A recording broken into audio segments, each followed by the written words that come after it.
I was at the VCA 93, 94, 95 in the drama school, and I was an animateuring student, which is in the theatre making course. So it was quite a discreet course. There was only 3 other theatre makers, myself and 3 others, 4 writers and 2 directors, and that was it. And so I came in here in 93, and, you know, like anybody, you go, where are all the other black fellas? And at that time, it was just me. And I knew that, you know, Trevor Nichols had come through, you know, fantastic painter, absolutely groundbreaking painter. Gary Lang had been, you know, in the dance school briefly, and of course Kylie Belling was in the drama school as well, and she was really moving and shaking on screen and TV at that time as well. Well, I came to the VCA in 1995, and I had previously had 6 years in Western Australia, and before that 15 years at the Australia Council in Sydney.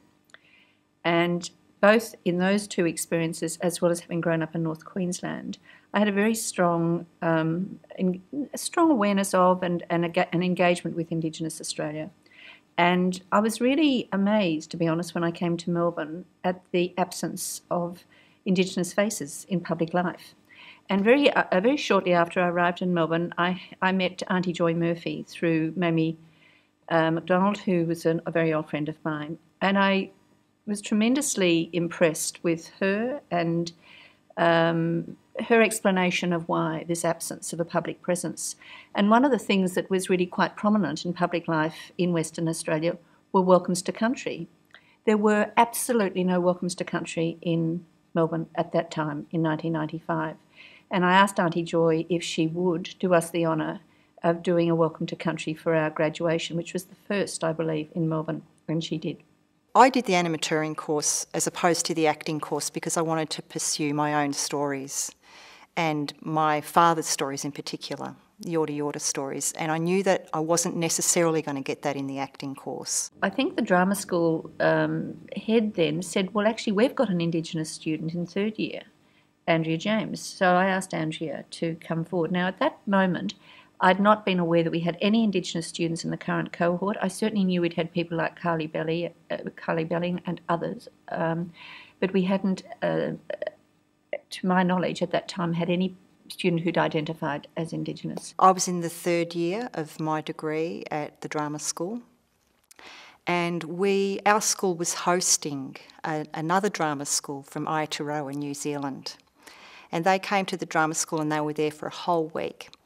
And it was a week of exchanging and showing each other our work. And very quickly it became clear to me that their training was absolutely grounded in Maori culture, tradition, language, songs. Of course the question was, well, why aren't we doing that here? Why can't we do that here? We're on Wurundjeri Bunurong country. Why can't we do that here? It was the finale. And little did I know, a group of the men from that school got together with a group of our men from our acting school, and they performed a haka. And so all of the boys, you know, took their top off and they did this haka in the drama school, and it all finished and the school went wild, wah, you know, like this. And I was sitting in that room absolutely sick to my stomach because they'd broken cultural protocol. You don't stomp on another person's country without acknowledging what country you're on and without getting permission. And that hadn't taken place. So anyway, I kind of, you know, wandered out of that room and I wrote a letter. And I wrote a letter to the head of the drama school, and I also CC'd in Andrea Hull, the director of the college at that time. She wrote a letter to me explaining what happened and how uncomfortable it made her feel, and that we should do something. So we did, and we decided that we would run a program which was actually I suppose raising the consciousness of the entire student and staff cohort, so that it wasn't just about the kind of the typical university driver of recruit Indigenous students and support them to be graduates. It was actually, how do we shift the cultural consciousness of this community of around about 3,000 people, so that there was a real understanding that it would be a two-way thing. It's an incredible privilege to be here and to train in your chosen art form, but with that comes an incredible responsibility and actually an incredible cultural responsibility. And I think what was most evident in that exchange that we were having with those, with those students from Aotearoa was that they didn't know how to do that. And I started conversations with Andrea Hull, who I know was looking and thinking about ways to work with community and to get Aboriginal artists more involved in the college. And it came, I think, right at the right time because she was already thinking about this. We started to really get a feel for what we could do, and Andrea was absolutely instrumental in us getting our heads around how we might shape this idea of a cultural transformation program, which was completely new, I have to say, in the tertiary system in Australia, because everything else was around recruitment, get the students, support them, give them a place of their own, and then, and they can have peer support and whatever, and then graduate. This was actually quite a different strategy.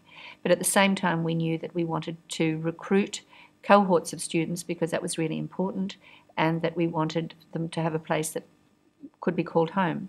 So I started by having those conversations, really. But also we organised an open day. So we invited, I think we had about 50 Aboriginal secondary students came from Northlands College and some different secondary colleges around Melbourne. And we invited them onto the campus for 2 days, and we invited practising artists. We had Ani Ruby Hunter, Jida Gulpalul, Jada Milroy came, and really they just talked to the students about what it is to be an artist and why and how they practice their art, but also to let them know that this is how I make my living, actually, from dancing or writing or singing songs. And Ani Ruby, I'll never forget, the way that she spoke to those kids about, how she wrote her songs and why and how she performed. And really her message to those kids were, look, if I can do that from Struggle Street and get up here now and sing these songs and travel the world with my music, well, you can too. So, that was an incredible thing to witness, actually, and you could see the kids, the young girls in particular, they really, the light bulb, went on, which was fantastic. One of the things I always remember Andrea James telling me, that her grandfather had told her that in olden times this whole area was really important for ritual and community celebration. And she said it's so interesting how after settlement people actually think they're inventing something, but in fact they're just re-engaging with what that land had always been. And she said, and the fact that this whole area is now the cultural precinct is no surprise to people who understand history through a very long lens, and that it was once an absolute cultural gathering spot, and that it is again. And I mean, the VCA is right in the heart of that.